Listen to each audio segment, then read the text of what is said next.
I was never supposed to return to the lake. Not after what happened the first time. But time doesn't wash away everything. Not here. Not in this forest. Not with the moon watching. My name is Azu.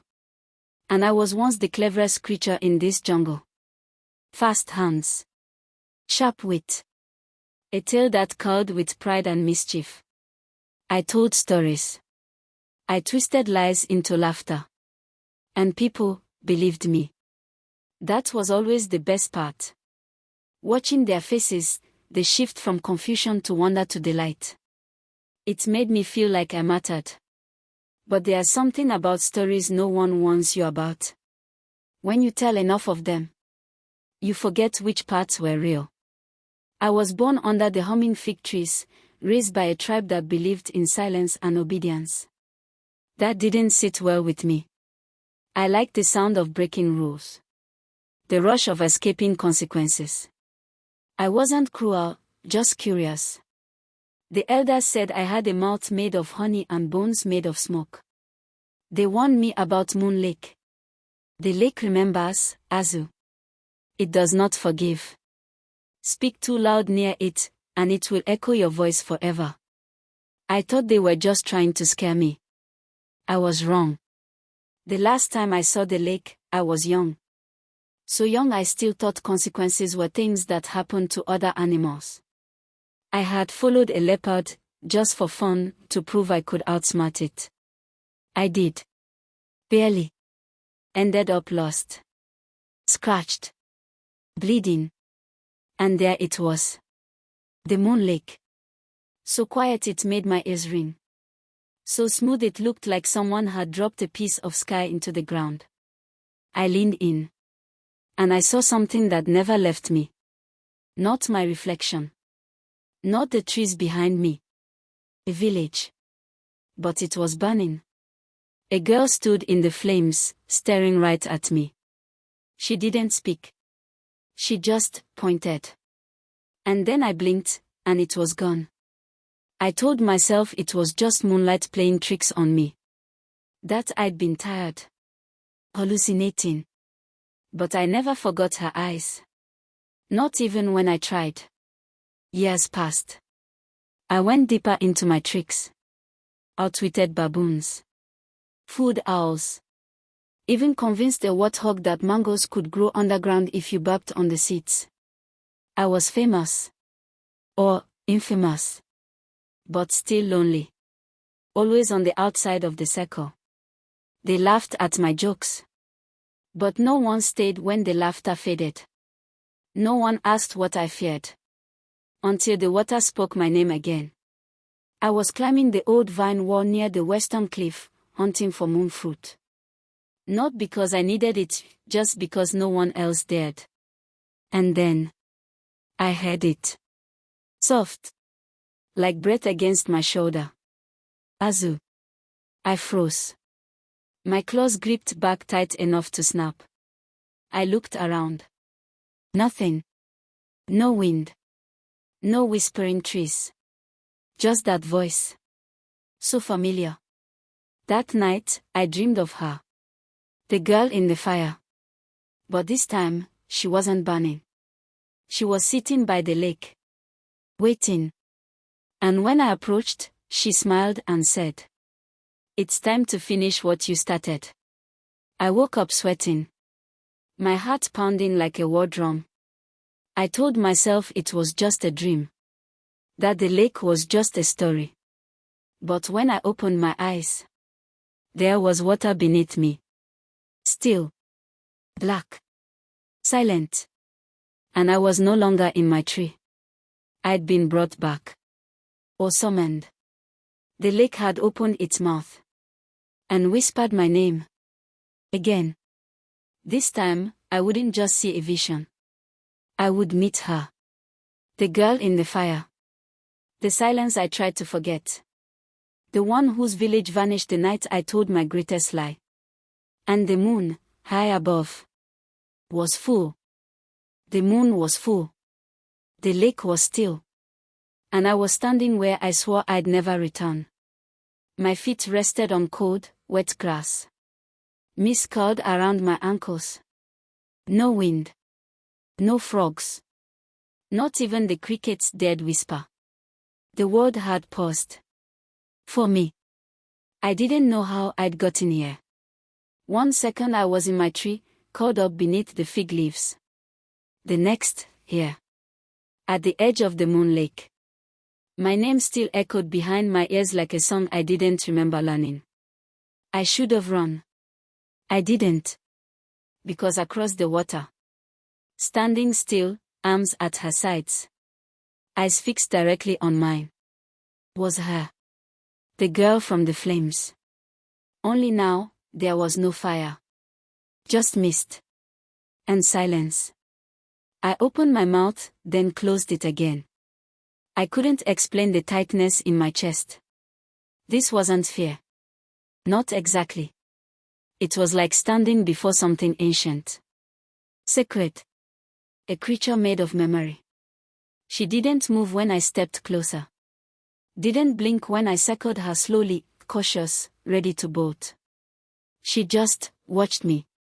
Like she was waiting. You're not real, I said. My voice cracked. You're just a dream. A leftover from some bad berries I ate last season. She didn't respond. Instead, she turned, just slightly, and nodded toward the lake. That's when I saw it. Her reflection wasn't the same. In the water, she was older. Taller. Eyes darker. And behind that version of her, flames. What do you want from me? I asked. I meant it to sound bold. It came out small. Finally, she spoke. Her voice wasn't what I expected. Not soft. Not angry. It was empty. Hollow. Like something had been scooped out of her and never filled back in. You lied, she said. I stared. What? You came to our village. You told a story. My breath caught. You made them laugh. You made them forget. And when the moon rose, it rose wrong. No, I whispered, backing away. No. That wasn't me. I never went to a village. I tell stories in trees, not temples. I trick leopards and baboons, not people. She stepped forward. 1 step only. The grass didn't even rustle. You told the lake, she said. You said it wasn't real. That it could be food. My knees went weak. Because I remembered. Not everything. But enough. I had been young. Younger than I admitted. And there had been a village. One nestled close to the moon lake's edge. I had told a story there. I told them the lake could be tricked. That if they danced backwards and spoke their wishes in rhyme, it would give them whatever they wanted. I made them laugh. I made myself the star. And I left. The next day, I returned to the spot. Not because I cared. Because I wanted to hear them say my name again. But the village was gone. Not burned. Not broken. Gone. As if the land had swallowed it whole. I told myself it had never existed. That it was a trick of the light. That I'd imagined it all. But now, this girl, this Nia stood before me. And I could no longer pretend. I didn't mean to, I began. You never meant to, she interrupted. And that hurt more than I expected. I looked down. The lake surface shimmered. This time, it didn't show her. It showed me. Younger. Laughing. Dancing. Surrounded by villagers with eyes wide open and hearts wide shut. And then, the moon rose. And their faces twisted. Melted into screams. Pulled down into the water, like puppets on invisible strings. Why didn't you stop me? I whispered. Nia didn't answer. She didn't have to. I wasn't the only one who'd been tricked. They believed me. They wanted joy. And I gave them death. Now the lake had brought me back. Not to laugh. Not to lie. But to remember. What do you want me to do? I asked. Nia finally stepped beside me. Her hand was cold as stone as she touched my shoulder. The lake remembers what it lost. It wants you to see. And the moment she said it, the water swallowed us both. No splash. No sound. Just silence. And truth. I thought water would feel wet. Cold. Heavy. But when the lake pulled me under, it felt like falling into memory. Not my memory. Not entirely. I opened my eyes, and I wasn't drowning. I was walking through a place I'd seen before, but never like this. The village. Still. Silent. But not gone. Huts made of clay and palm. Empty baskets leaning against doors. A drum, split down the center, frozen in the middle of a beat that never finished. It wasn't a ruin. It was a snapshot. A place caught mid-breath. Like the moon had blinked, and the moment never resumed. Nia walked beside me, but didn't speak. Her feet made no sound. Her body, no shadow. We passed a mother crouched beside a fire pit. Her eyes wide open, her hand frozen mid-stir. A child in the doorway of a hut, mouth open in laughter. But no breath behind it. They are not alive, I whispered.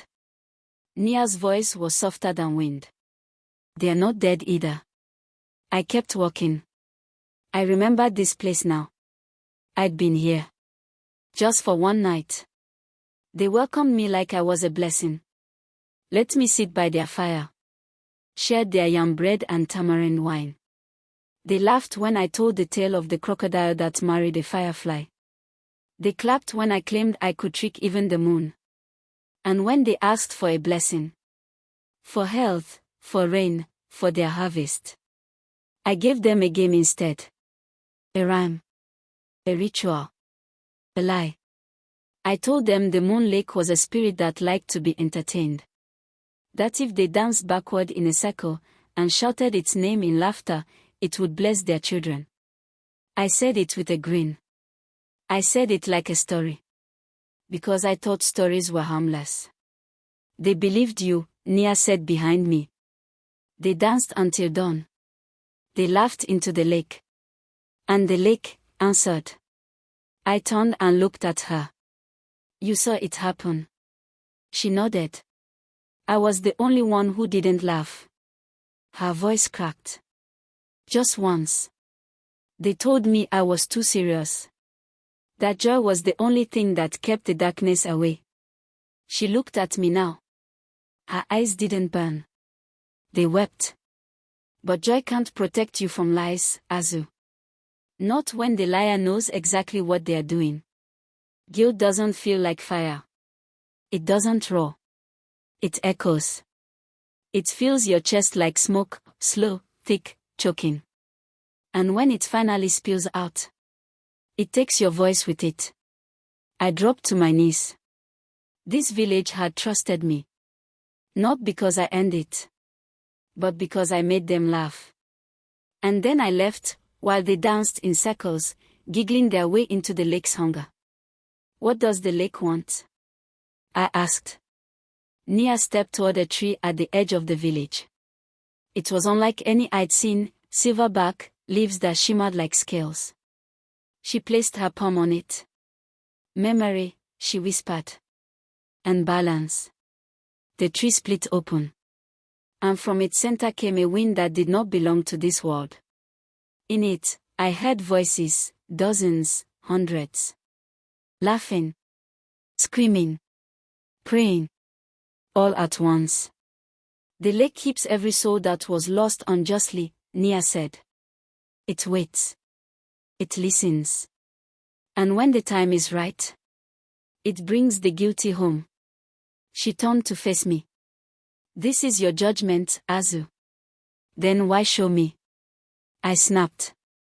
Why not drown me and be done with it? Her answer came like a whisper on bone. Because revenge is never quick. It must first become understanding. I closed my eyes. And for the first time since I was a child, I wanted to weep. Not for myself. For them. When I opened them again, the village was gone. The water was above me. The lake had spit me back out. And I was alone on the shore. With only the moon. And my shame. I thought the worst part was over. Seeing them. The villagers, frozen in that moment of joy before the lake took them. I thought guilt was the price. But no. That was just the beginning. The lake wasn't finished with me. The next morning, I woke in my usual fig tree. Same branch. Same old crook. But something felt wrong. I looked at my hands. They shook. Not from fear. From confusion. I couldn't remember how I'd gotten there. I couldn't remember what day it was. Or whether I had dreamed the village, or drowned in it. I looked down at the water. It was waiting. Still. Reflective. Mocking me. I used to love my reflection. I'd study myself like I was a masterpiece. Fluff my fur. Practice my best marks. Azu the clever. Azu the beloved. But now. I didn't recognize the face staring back. The eyes were too still. Too tired. That wasn't me. I climbed down. Walked deep into the jungle. I needed to get away from the lake, from Nia, from whatever madness had sunk into my bones. But the jungle didn't feel like home anymore. Birds watched me like judges. Leaves whispered my name in languages I didn't know. The vines twisted in strange directions. Paths I knew by heart led nowhere. Or worse. They led back to the water. It was like the forest had turned in on itself. And I was its prisoner. That night, I tried to tell myself a story. The way I used to when I was frightened as a cub. A silly one, about a parrot who married a turtle and got jealous of his shell. But I couldn't remember the middle. Or the ending. Or if it had ever been mine to begin with. I tried another. Then another. Nothing stuck. My words, the very thing that made me who I was, were slipping away. I closed my eyes. That's when I heard the drums. Faint at first. Rhythmic. Heavy. The same beat I heard in the village, the one that stopped mid-strike. I followed the sound, stumbling through thorns and branches. Bark scraped my shoulders. Roots clawed at my feet. I didn't care. I needed to know. The forest opened. And there, in the clearing, stood Nia. But not as a girl. She was older now. Taller. Her shadow stretched unnaturally long, bending toward me like it wanted to wrap around my neck. "You're changing," she said. I tried to speak, to snap, to defend myself. But the words didn't come. She stepped closer. "The lake is taking your stories. Because you use them like weapons." I dropped to my knees. My mouth opened but no sound followed. She crouched beside me. "Do you feel it now, Azu? The echo of your lie? It's not just guilt. It's emptiness." The clearing paused. The trees bent inward. And the drums grew louder. "The spirits you mocked, the ones you tricked, they are not angry," she whispered. "They are hungry. And you are their feast." The moment she said it, I felt something slip inside my chest. A story. But not one I remember telling. One where I wasn't the clever monkey. Not the hero. Not even the jester. I was the monster. I saw myself, fangs bared, eyes wild, standing over the laughing villagers. But they weren't laughing anymore. They were crying. Begging. As I danced around them, shouting promises I never meant to keep. That's not me, I cried. But my voice cracked. Because part of me knew it was. Nia rose to her feet. There's more, she said. This is just the first layer. The lake is peeling you open, Azu. So you can see what's buried underneath. She turned and walked back into the dark. I tried to follow. But the ground beneath me gave way. And I fell. Not down, but back. Into stories I didn't remember writing. Into lies I never meant to live. Into myself. I fell. Not into earth. Not into water. But into silence. A silence so thick I could hear my own heartbeat pounding loud enough to break me. When I opened my eyes, I was somewhere else. A place between worlds. The sky stretched wide, too wide, painted with stars that didn't blink. The ground was soft like moss but smelled like ash. And the air hummed with voices. Voices that weren't quite words. And then she appeared. Nia. But she was no longer the girl who stood silent by the lake. She was taller. Stronger. And her eyes glowed with something like fire trapped in ice. You've lost yourself, Azu, she said. Her voice was calm but carried the weight of 1,000 storms. But the lake doesn't want to destroy you. It wants to save you. I blinked, trying to understand. Save me. From what? She smiled, or at least, it looked like a smile. From yourself. I wanted to believe her. But the doubt was louder. What do you want from me? I asked. Nia stepped closer. A bargain. My heart slammed against my ribs. A bargain. I repeated. She nodded. The lake is hungry. It wants stories. Truths. Confessions. I don't have any left, I whispered. You do, she said. But they are buried deep. Behind the lies you told yourself. I wanted to run. But my legs wouldn't move. Tell the lake your truth, Azu, she said. And it will give you a chance. A chance to make things right. I swallowed hard. Because I knew this was no ordinary bargain. It was a test. If I say yes, I said, what happens then? You face your past, Nia said softly. And the consequences of your tricks. The stars above shimmered. The air thickened. I closed my eyes. And I nodded. The lake called me home. The lake was darker than night. No stars. No moon. Just an endless black mirror that stretched beneath me. And beneath that, a voice. Azu. Not Nia's voice. Something older. Something colder. Something that did not forgive. I was pulled beneath the surface. Not by water, but by memory. And suddenly, I was somewhere I never wanted to be. A circle of shadows. Figures cloaked in mist. Faces I had never seen. And faces I never wanted to see again. You stand before the tribunal, a voice declared. You are the accused. You have been called to answer for the lies you told.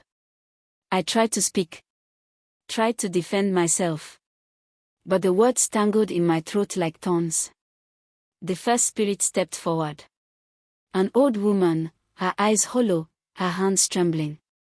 You promised joy, she said. But gave us death. Another appeared. A child, no older than Nia, clutching a broken drum. You stole our laughter, he whispered. Each spirit told a story. A memory twisted by betrayal. The village that trusted me. The families shattered. The silence that followed. I watched helpless. Felt every wound I had caused. And then it was my turn. To speak. I opened my mouth. But instead of words, a lie slipped out. A story I told to save myself. The tribunal shook their heads. Lies have no place here. Desperation clawed at me. I told the truth. Or at least, what I thought it was. The lake rippled. The spirit softened. But the judgment remained. You must make amends. Or be consumed. And in that moment, I understood. Revenge wasn't just about punishment. It was about redemption. The lake released me. But my journey was far from over. They stripped me of my stories. One by one. Like leaves torn from a dying tree. I felt my past unravel. My laughter, my cleverness, my identity. All fading into shadows. Do you know what it's like to lose yourself? To stand in a crowd. And hear only silence inside your head. To watch your own reflection vanish. As if you never existed. The spirits whispered. Their voices like cold wind through cracked branches. You are no longer Azu the trickster. You are a warning. A shadow beneath the moon. Nia looked at me. No pity. No mercy. Only the fierce fire of justice. You must carry their memories, she said. Carry their pain. Until the lake is satisfied. I was condemned. But not to death. To remember. I thought revenge was swift. A blade through the heart. But this was slow. A slow burning. A whisper of torment that never left my side. Each night, I dreamed of the village.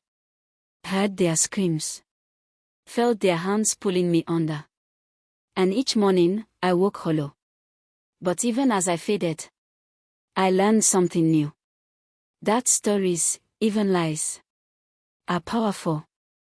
And sometimes, they are the only way back. The lake wasn't just my judge. It was my teacher.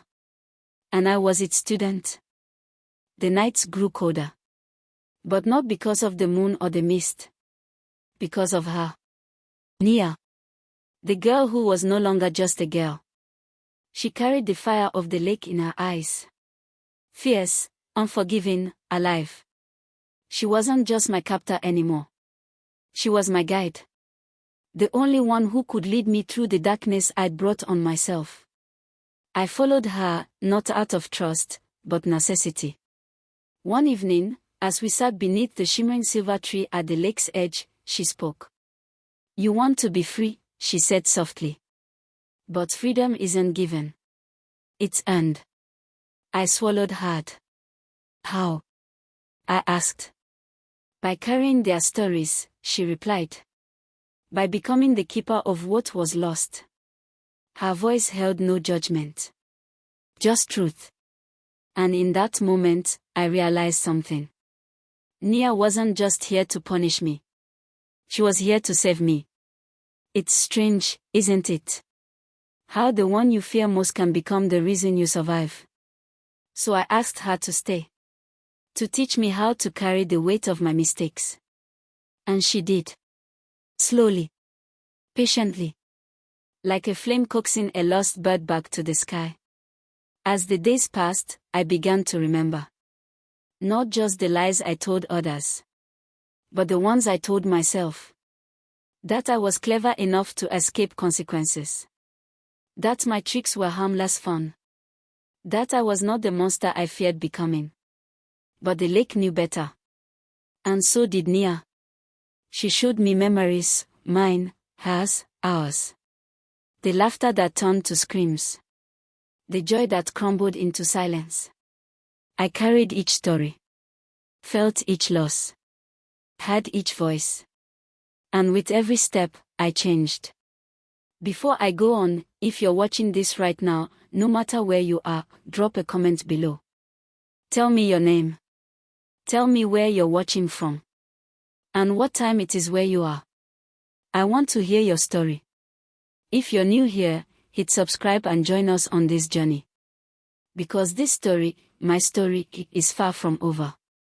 The fire in her eyes wasn't just anger. It was hope. A promise. That even the deepest wounds could heal. And maybe, just maybe, I could find my way back. The night was darker than I'd ever known. Not a single star dared shine. The lake beneath the moon was a black mirror, reflecting the face I'd tried so hard to forget. I stood at its edge, heart pounding like a drum. This was it. The moment I'd been running from all these years. Nia was silent beside me. Her eyes burned with a fire I could no longer hide from. You must face them, she said softly. The ones you hurt.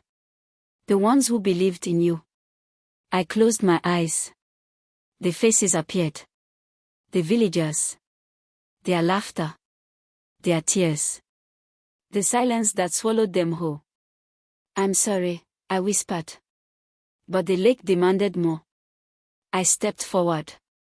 And plunged into the cold embrace of the water. The world tilted. Memories flooded me. Not just mine. But theirs. I saw their last moments. Felt their pain. Heard their cries for mercy.